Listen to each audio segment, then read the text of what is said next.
அனைவருக்கும் வணக்கம். இன்னைக்கு பிரதமர் மோடி அவர்களுடைய பிறந்த நாள். இதுல இருந்தே உங்களுக்கு தெரிஞ்சிருக்கும் இன்னைக்கு நம்ம எந்த வீடியோ பார்க்க போறோம் அப்படின்னு. இன்னைக்கு மோடி அவர்கள் பத்தின அன்னோன் ஃபேக்ட்ஸ் அண்ட் அவரை பத்தின ஒரு சில சீக்ரெட்டான இன்ஃபர்மேஷன்ஸை தான் நாம் இந்த வீடியோவில் தெரிஞ்சுக்க போகிறோம். ஸோ வீடியோ ஃபுல்லாக பார்த்துட்டு இந்த வீடியோ உங்களுக்கு பிடிச்சிருந்துச்சுன்னா ஒரு லைக் பண்ணிடுங்க. ஸோ வாங்க வீடியோக்குள்ளே போயிடலாம். நரேந்திர மோடி அவர்கள் சின்ன பிள்ளையா இருக்கும் பொழுதே நிறைய வீட்டு வேலைகள் எல்லாம் உதவி செய்வாராம். அவரு தினமும் ஸ்கூல் முடிச்சதுக்கு அப்புறமா வட்நகர் ரயில் நிலையத்தில் உள்ள அவருடைய அப்பாவுடைய தேநீர் கடைக்கு போய் அவருடைய அப்பாவுக்கு அவர் உதவியா இருந்திருக்கிறாரு. பிரதமர் மோடி அவர்கள் எப்பொழுதுமே நான் ஒரு காலத்துல தேநீர் விற்றவன் அப்படின்னு சொல்லி எப்பொழுதுமே பெருமையா தான் சொல்லுவாராம். ஒரு முறை அஸ்ஸாம் தேயிலை தோட்ட தொழிலாளர்களுடன் பிரதமர் மோடி அவர்கள் பேசும்போது, உங்கள் அஸ்ஸாமின் தேநீரை விற்றுதான் நான் இந்த நிலைமைக்கு வந்துள்ளேன் அப்படின்னு சொல்லி மகிழ்ச்சியுடன் அவங்க கிட்ட சொல்லியிருக்கிறாரு.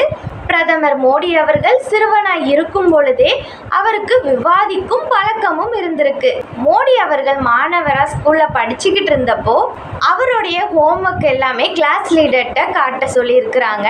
அதுக்கு பிரதமர் மோடி அவர்கள் என்ன தெரியுமா செஞ்சிருக்கிறாரு, என்னுடைய வேலையை நான் என்னுடைய ஆசிரியர்கள் கிட்ட தான் காட்டுவேன், என்னுடைய ஹோம்ஒர்க்கை நான் ஆசிரியர்கிட்ட தான் சைன் வாங்குவேன் அப்படின்னு சொல்லி அவருடைய விவாதத்தை எடுத்து வச்சிருக்கிறாரு. என்னுடைய வேலையை நான் என்னுடைய ஆசிரியர்கிட்ட மட்டும்தான் காட்டுவேன், கிளாஸ் லீடர்கிட்டலாம் காட்ட முடியாது அப்படின்னு சொல்லி மோடி அவர்கள் தெளிவாக சொல்லியிருக்கிறாரு சிறுவனாக இருக்கும் பொழுதே. பிரதமர் மோடி அவர்களின் பரம விரோதிகள் கூட அவரின் தன்னம்பிக்கையின் மீது சந்தேகம் எழுப்ப மாட்டார்கள். ஏன் அப்படின்னா, Narendra Modi a political biography அப்படிங்கிற புக்கில் அவருடைய வாழ்க்கை வரலாறு இருக்குது. இதில் ஒரு சுவாரஸ்யமான நிகழ்வை பற்றியும் கொடுத்துருக்காங்க. அது என்ன அப்படின்னா, சர்மிஸ்டா ஏரிக்கு அருகில் ஒரு கோவில் இருக்குது. சுப நாட்கள்லாம் அந்த கோவிலில் உள்ள கொடி புதிதாக மாற்றப்படும். ஒரு நாள் அதிகமான மழை பெய்யறதுனால கண்டிப்பாக அந்த கொடியை மாற்றணும் அப்படிங்கிற சந்தர்ப்ப சூழ்நிலை வருது. அப்பொழுது அந்த ஏரியை கடந்து சென்று கொடியை மாற்றுறதுக்கு முடிவு செய்தார் மோடி அவர்கள்.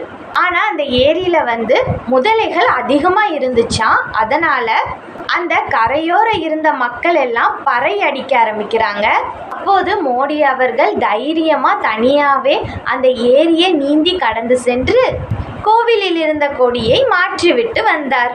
அவர் திரும்பி வந்ததும் அங்கு கூடியிருந்த அனைத்து மக்களும் அவரை தோளில் தூக்கி வைத்து கொண்டாடினர். இந்த வீடியோவை ஃபுல்லாக பொறுமையாக பார்த்ததுக்கு ரொம்ப ரொம்ப தேங்க்யூ. அடுத்தது எந்த மாதிரி வீடியோஸ் போடலாம் அப்படிங்கிறத கமெண்ட் பண்ணிடுங்க.